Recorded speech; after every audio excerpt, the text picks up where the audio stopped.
professional solutions to money, relationships, wellness, and more. Shine a light onto your day and into your life. Power Your Life with Dr. Joanne White.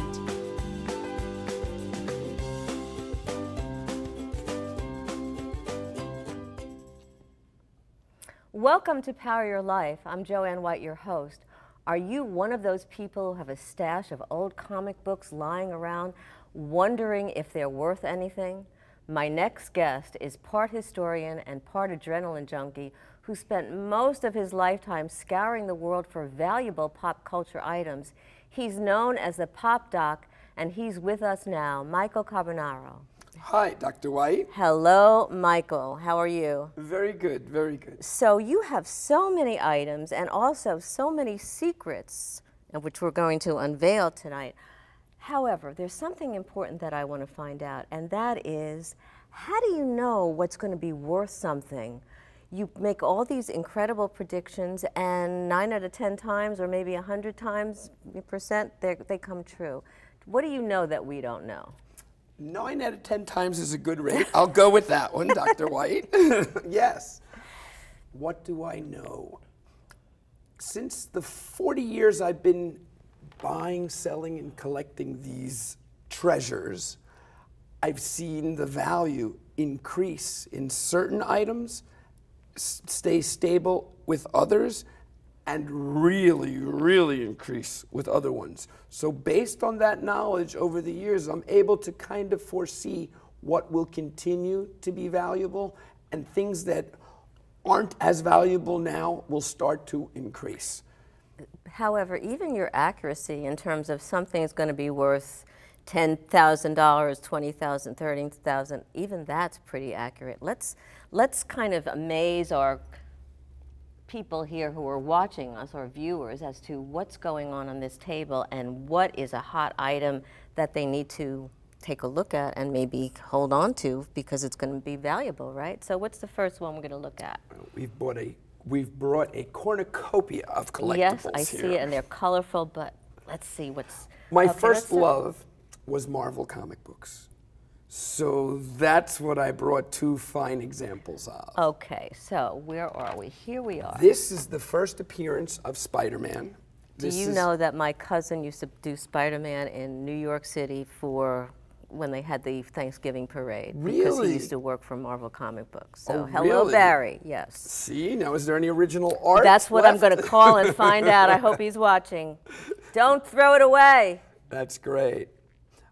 This is the Amazing Fantasy 15, which they introduced Spider-Man, and they weren't really sure how popular a character it was.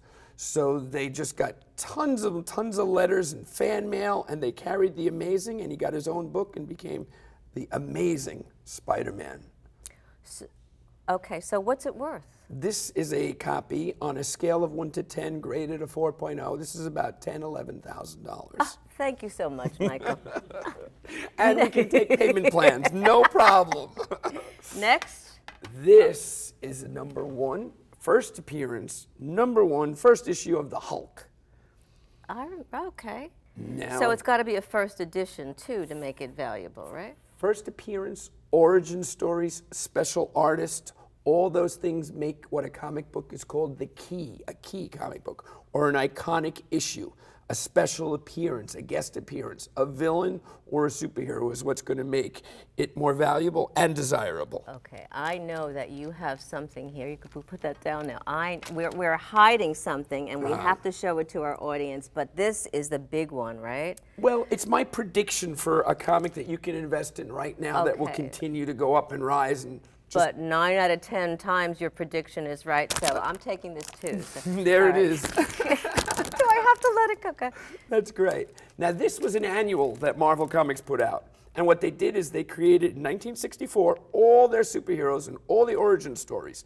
And this used to be a book I'd buy at a real reasonable price, take it on the plane with me and read it. Well, now that every single one of these characters is literally in a movie being made, or a character in a Marvel superhero film that makes billions of dollars, this book has got everything you want, and this will continue to rise in value. To what price do you think? It could be a high-grade copy of that. Could it be as much as $10,000 or $20,000 in perfect condition?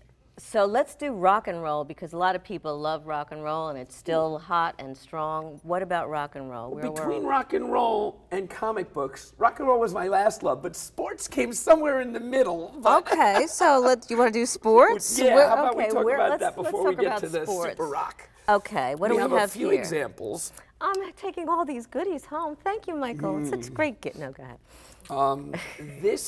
Well, in the sports world and the celebrity world, what makes a collectible valuable? It may sound a little macabre, but if a person is deceased, an actor, an actress, or sports figure, well, they're not creating any more autographs. Right. So that autograph and that person, some people will want a memory of them or something to look at, and the autographs of those characters is what's going to be valuable. So if you have an autograph of somebody who's been deceased, a sports player, or like you said, a movie actor, actress, it's worth, give me an idea what that's worth. This is about $1,000. This has Roger Maris, Joe DiMaggio, Bob Feller, Bob Lemon. These are all Hall of Famers in the sports world. 10 years, 30 years, what's it worth? This definitely is going to be $2,000 or $3,000. That'll double and triple in value. Oh, I'm getting so much money here. This is we'll great. need a bigger bag to take those home. We will be right back because you have so much here, and I just am fascinated by all the wealth that we're accruing here, right? Thanks. Stay tuned more with Michael Carbonaro when Power Your Life returns.